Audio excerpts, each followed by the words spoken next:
My next guest says a big price, and he's a big deal, and a big Democrat, and a big rich venture capitalist and founder of Ask.com Democrat. He is Garrett Gruener. He's among those 45 millionaires who penned that letter to President Obama last month, urging that he hike taxes on the rich, all of them. Garrett, what do you think of this presidential concession? Well, I'm a little disappointed that it took essentially bribing the rich in order to push through things that we need in order for the country to move forward. But net, I think the key thing was to move forward on the tax cuts for the 98% of Americans who make up the middle class, and to put in place long-term unemployment benefits. I think that was very important for the maintenance of this recovery.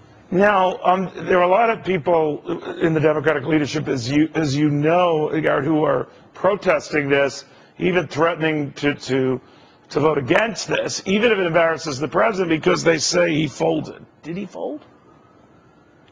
Well, politics is the art of the possible. I think that he's, putting out a position here in the middle, but this is far from over, and it's not at all clear how this is going to work out. The truth of the matter is, when you say it's not clear it's going to work out, would you be among those saying nix it, even if it means all the rates retroactively go up to what they were? Because what the president was saying is, this was the best deal I could strike right now, because it will be a very inhospitable environment for me and Democrats come January. I think what this sets up is a 2-year debate about where this country is going forward. So we got that already. We got that, right? It is.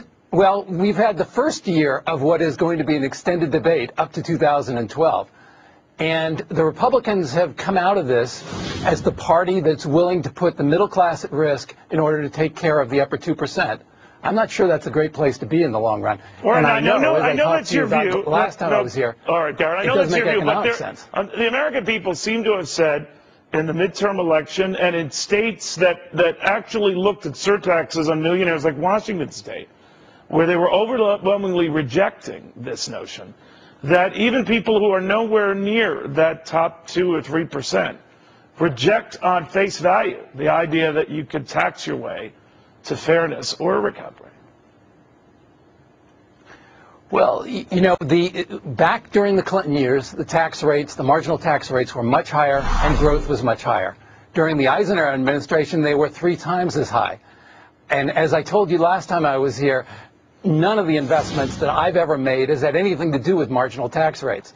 So I flat out don't believe the assertion this relates to growth. All right, I'm sorry. But as I raised with you then, and I'll echo with you now, when Bill Clinton raised those top rates then, he also cut a lot of business-related rates at the time.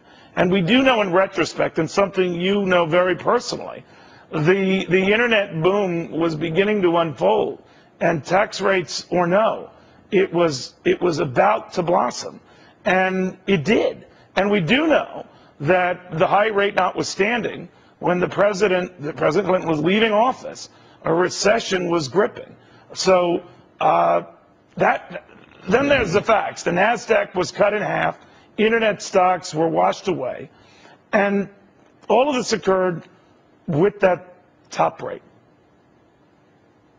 Yeah, you're laying out a pretty complex history here, which essentially makes the case that marginal tax rates are not the key thing for economic growth. But would you raise taxes on anyone in a dicey environment? I think it comes back to that. I would absolutely right now raise taxes on the upper 2%. I think that what we're doing is increasing the deficit, which we really have got to be concerned about, to almost no economic benefit. But Garrett, you're a multi-millionaire, right? Like you, Neil, I'm doing well. All right, I am doing well, and I would be affected by this. I know. I'm not doing as well as you, by the way, and I resent that, but that's okay. And you deserve to do well, and you deserve to be that you were very prescient on this whole thing, and you're richly rewarded for it. But there's a big difference between a guy like you, maybe even a guy like me, and the other guy is earning $200,000, $250,000 a year, who all of a sudden now is being thrown into the sort of this, and no offense to you, this guilty lump of rich guys who feel that they should pay more and feel guilty that they can't pay more. Well, first of all, let's recall that the tax cut for the 98% covers the rich guy, as you describe him, up to $250,000. So he too is getting a tax reduction. But then the question is, well, what happens beyond $250,000? And there were proposals for compromises here to raise that number a bit or what have you. The economic question is, does it make any difference for growth? And my assertion is that it does not. And why not voluntarily? I wish you had more time, but why not voluntarily? As I raised that, too. Just write an extra check to the government. If you believe that's the 45 guys, all of you together did that. We'd go a long way toward handling this, right? Actually, it would be a nit. But the U.S. government is not a charity. And what we're trying to accomplish as Americans is not a charitable enterprise. Because 48% of people pay no taxes. To get America back on track. 48% of people pay no income taxes. So that's close to a charity.